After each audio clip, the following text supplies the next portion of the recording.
Hey everyone, so today's video is going to be totally non-beauty related, but it's going on both channels. It's not going on Facebook or Twitter, so it's not going on my blog. Like, it's kind of just a video for me to sit down and talk to you guys on YouTube about some things that have been going on in my life.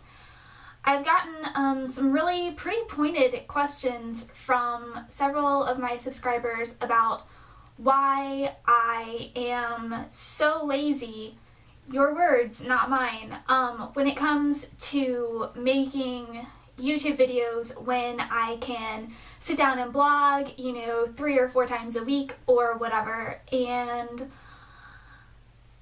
there are several reasons, so I just want to go ahead and address those, and I'd like to, I guess, just really say that this is not a pity me video. This isn't a video where I'm looking for sympathy and I want you to feel sorry for me.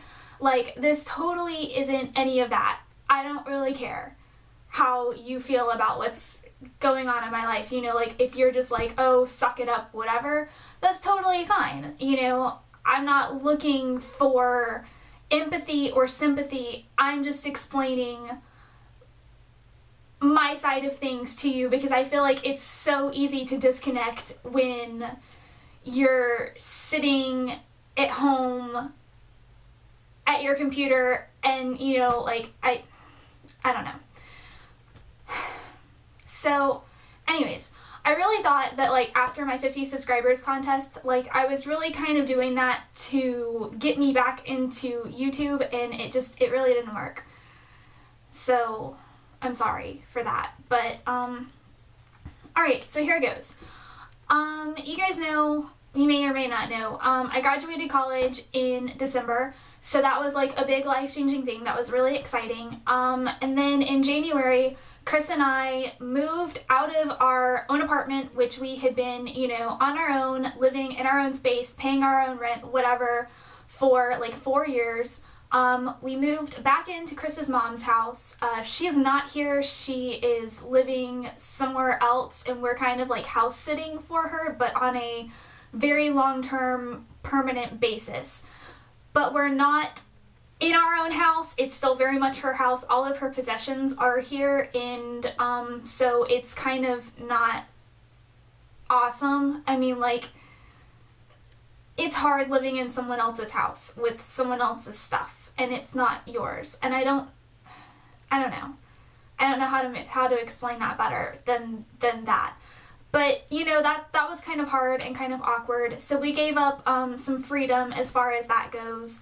And because of that, we've put the Xbox and the TV, our TV at least, and our laptop and everything in our bedroom. So pretty much 98% of our time in the house is spent in our bedroom. So really, like, I'll get to that more in a second, I guess. Okay, so the end of January, when we were moving, I also quit my job. I was hosting at a restaurant, and I wasn't really happy, and I had a long-standing job offer from somebody who wanted me to do dance photography for them, and I was promised a lot of money. So I quit my job that was a steady paying job to go work for this individual, and things didn't really turn out like we planned.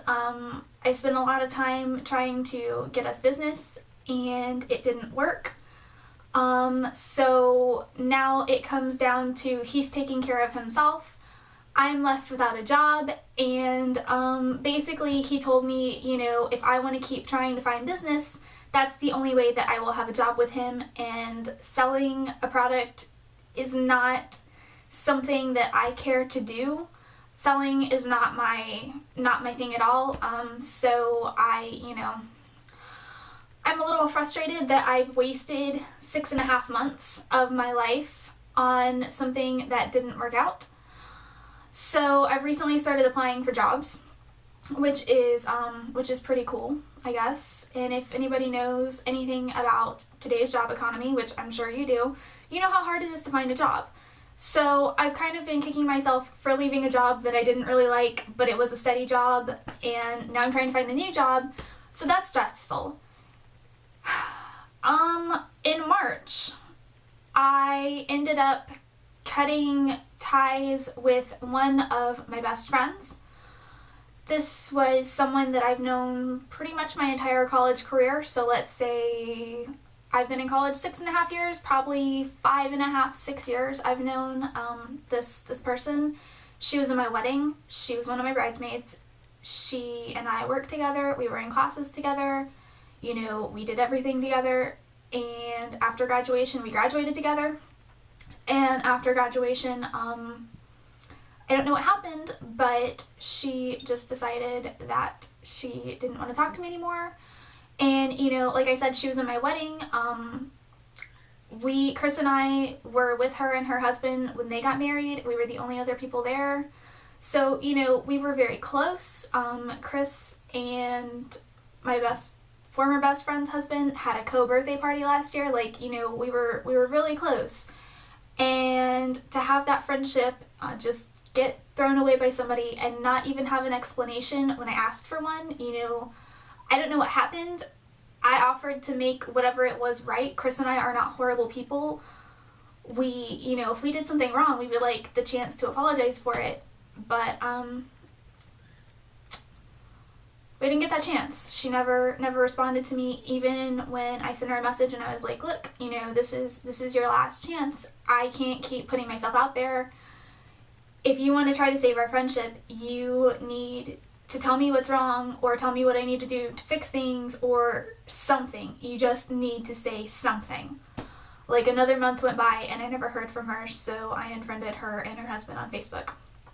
So, you know, I've lost one of my best friends, one of my 3 best friends, so that was hard. Continuing on, and during all this time, my grandma was having a lot of health issues. She was in and out of the hospital several times. And on May 13th, she passed away. And that was my last surviving grandparent. And oh my god, I can't believe I'm gonna cry.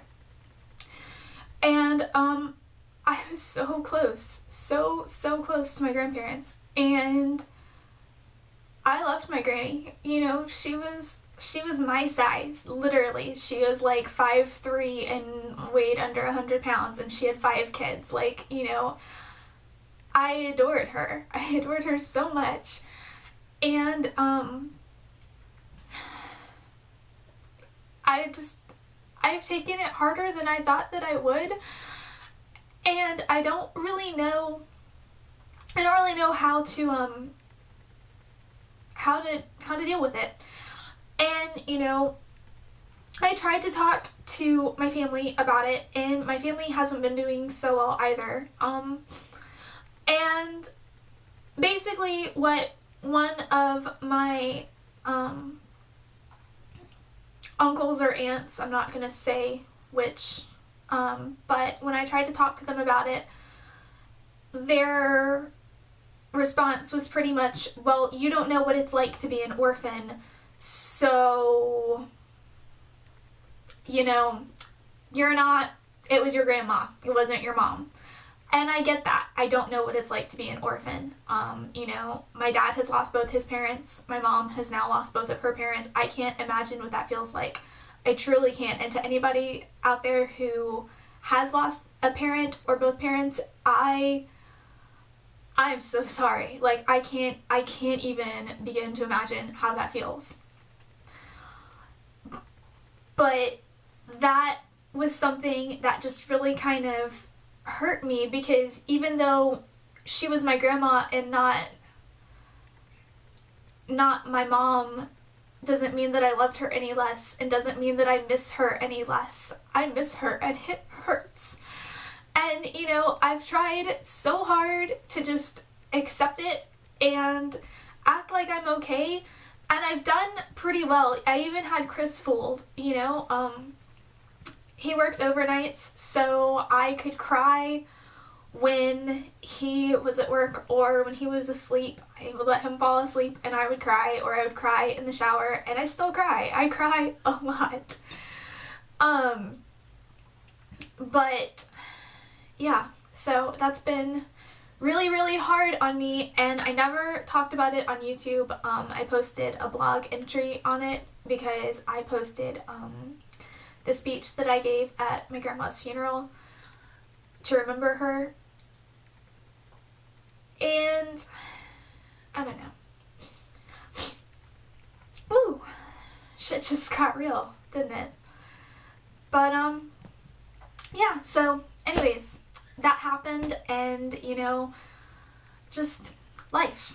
So for the first time in my life, I've always been busy. You know, I've had 3 to 4 jobs consecutively on top of 18 hours at school, on top of dance company. So like, I've always been busy, and this is the first time in my life since I've been 18 that I've been unemployed, like completely unemployed, that I haven't had school, and I've just been sitting and wallowing, like literally, for lack of a better term. You know, there have been days when I didn't get out of my pajamas, I didn't leave the bedroom except to get food, I didn't see the outside. You know, I've slept 22 and 24 hours pretty much straight, waking up a couple hours in between to go to the bathroom and get food, and laying down and going back to sleep. So, you know, it's been a lot easier for me to blog because I don't have to sit here and pretend to be happy in front of a camera when I'm not happy. Or, you know, I don't have to shower and get ready and put on makeup when just the thought of dragging myself to the shower just physically wears me out. So that's why I haven't made videos. That's entirely why. I am pretty sure I've been depressed. I'm pretty sure I still am depressed, because depression isn't something that you can just snap out of. Anybody that has had it knows that. I haven't been to a doctor. I am not on medication, so I can't say yes, I am depressed, but I probably feel like, you know, it's a good possibility. But it's been something that I've been really thinking about over the last couple weeks, and I just decided that I wanted to share this with you because I feel like, you know, it's so easy for people to just act like everything is fine, and I am incredibly guilty of just carrying on my life as far as I can, Facebook, Twitter, outside the house, you know, with family and whatever, just acting like I'm fine, nothing's wrong. But yeah, I haven't been so fine, and so I am trying to make an effort to be more active, be more happy, be more, just be again, and remember how to be myself and not wallow in things that are getting me down, because I don't want to be like that for the rest of my life, and I don't want to waste, you know, my life being like that, because you never know how much time you have. You don't, you know, each day is not a guarantee. So yeah, that's pretty much what I wanted to talk to you guys about, and I promise I will make an effort to make more videos. I will do my best. I can't promise you that there will be more right off the bat or that they'll be consistent, but I will certainly make an effort for you. Thank you guys for sticking by me. Thank you for subscribing to me, and I appreciate you guys more than you know. So I love you guys. Bye.